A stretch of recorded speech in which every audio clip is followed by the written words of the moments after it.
Bismillahirrahmanirrahim. Memperhatikan pejabat-pejabat pusat di Jakarta, baik itu eksekutif, legislatif, maupun yudikatif, bahkan para akademisi, di era reformasi ini nampak tidak banyak mengalami perubahan yang signifikan. Paling tidak kita bisa terlihat dari sikap mendengarnya mereka.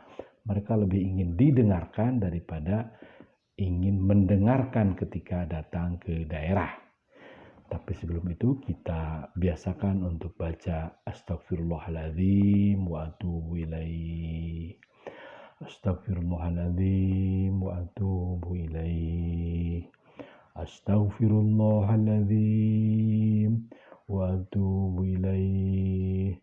Subhanallah walhamdulillah wa la ilaha illallah wallahu akbar. Subhanallah walhamdulillah wa la ilaha illallah wallahu akbar. Subhanallah walhamdulillah wa la ilaha illallah wallahu akbar. Subhanallah walhamdulillah wa la ilaha illallah wallahu akbar.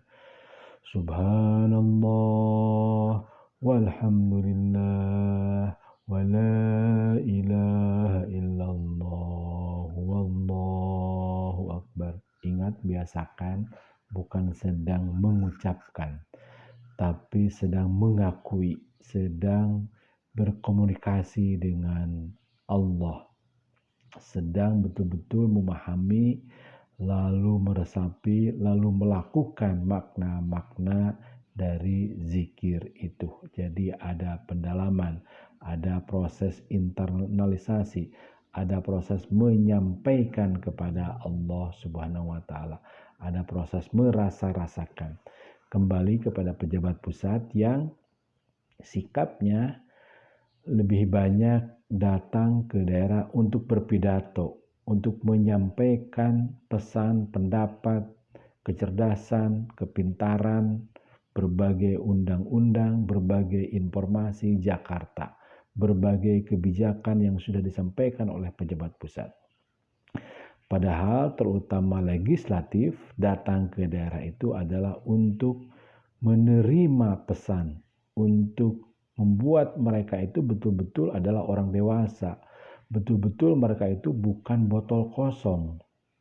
Jadi antara orang pintar dengan orang bijak itu berbeda. Orang bijak akan lebih banyak mendengarkan.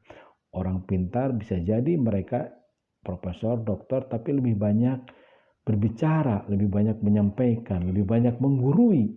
Sementara orang bijak lebih banyak mendengarkan, lalu memberikan sedikit arahan, sedikit latihan, sedikit pelurusan.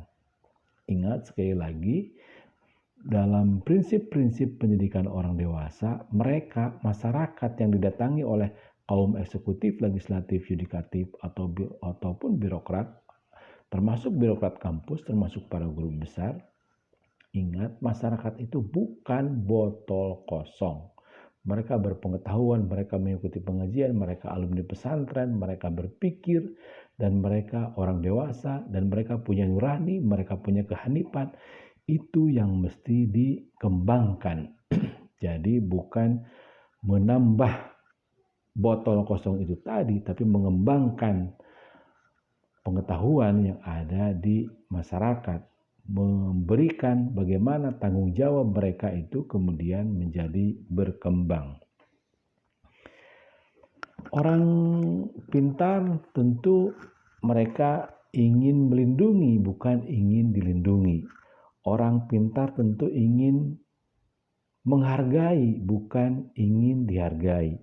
Eksekutif, yudikatif, legislatif, mereka semestinya menghargai, bukan ingin dihargai ketika datang ke daerah. Orang pintar ingin mengembangkan, bukan ingin dikembangkan. Orang cerdas tentu mulutnya tetap satu dan telinganya tetap dua.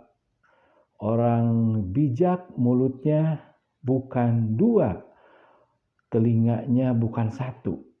Saya kira kita semua mesti belajar akan kekurangan ini, lebih belajar, lebih perlu, lebih membiasakan diri lagi untuk bagaimana memahami bahwa telinga kita dua dan mulut kita satu. Ketika teman-teman, ketika sahabat, ketika rakyat di daerah didengarkan, maka kesejajaran, maka keindonesiaan, maka persatuan dan keindonesiaan, maka proses dialog, maka proses saling menghargai, maka proses saling mewangikan itu akan tercipta. Itu akan malah menumbuhkan tanggung jawab. Jadi stop menggurui, stop ingin dihargai, tapi ingin sama-sama saling menghargai. Stop untuk tidak mendengar, bukan melulu ingin didengarkan. Wallahu a'lam bishawab.